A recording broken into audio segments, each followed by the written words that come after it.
Today, I am reviewing a wireless CarPlay adapter from Temu.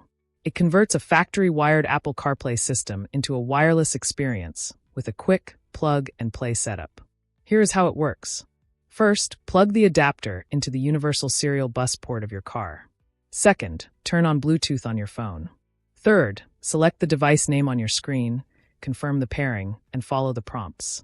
After the first setup, the adapter reconnects automatically each time you start the car. Once connected, you can use your favorite apps with no cable. Maps for turn-by-turn directions.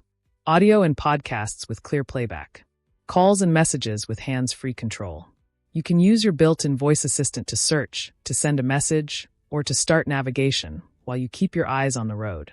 The connection uses wireless version 5.2 for fast pairing and a stable link. The adapter keeps your original car controls. You can use touch, steering wheel buttons, and the factory microphone, just like before. Please note an important point.